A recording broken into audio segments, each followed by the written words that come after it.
Welcome back. Following on from roll back, press and push, we move into single whip with elbow strike behind and Birds-Beak strike in front.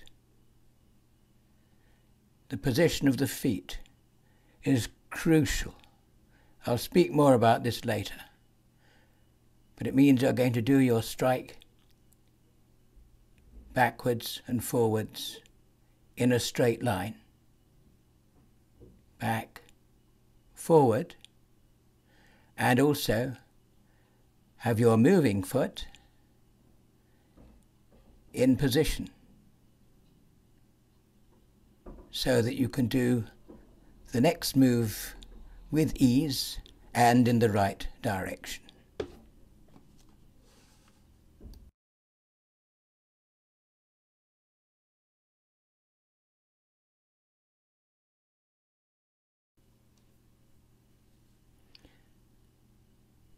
Notice the movements, the power of the push going forward, the gathering of chi, the gathering and the release.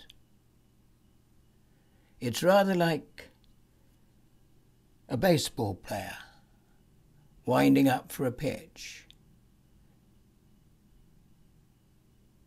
The push, the wind up, the gather, the ready, pull back and the throw.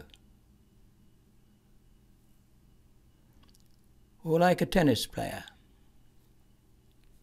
winding up for a serve, gathering the chi and then releasing. It's the same for the push, but it's so much more obvious on the single whip. Gather, gather, gather,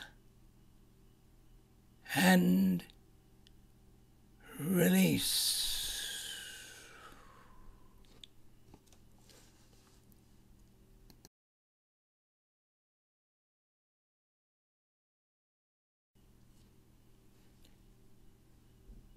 Generally speaking, throughout most of the Tai Chi form,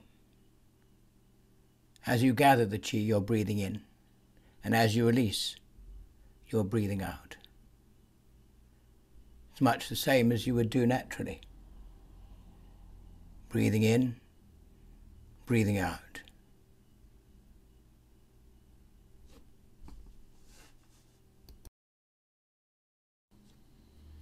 Of course, in the fighting forms it's different. Your breath has to look after itself. But the purpose of the training is to organize yourself and your cellular memory so that you breathe appropriately and you embed this in your way of doing things. Now here, we're looking at some of the possibilities. What might happen if you don't get your feet lined up? So in the last move, he brought his foot round, and in this move, it's coming round and it's going into the strike. But if you forget to bring your foot, like so, you do the elbow strike, but it's not necessarily in a direct line behind you, and so you don't really know where to go next. Look at it from the other side. There's the push, there's the turn, the whip, but he didn't bring his leading foot round, and so he doesn't know where to go next. And when he has to go into the next step, it's like he's got a step behind him. These are really, really common errors, especially for beginners. So watch how it's done properly and learn to do it this way, and you'll never have a problem. One of the problems you could have, though, if you're not doing it right, is you forget to bring your foot round. In this case, he hasn't, he's brought it round. But if you do forget to bring your foot round, you might find yourself overbalancing backwards. For example, here's the push, here's the single whip without the foot, and so now there's the strike, and he's trying to turn his foot, but he can't. He's completely off balance and completely ungrounded. So, watch, observe, and copy. Then you'll be doing good Tai Chi.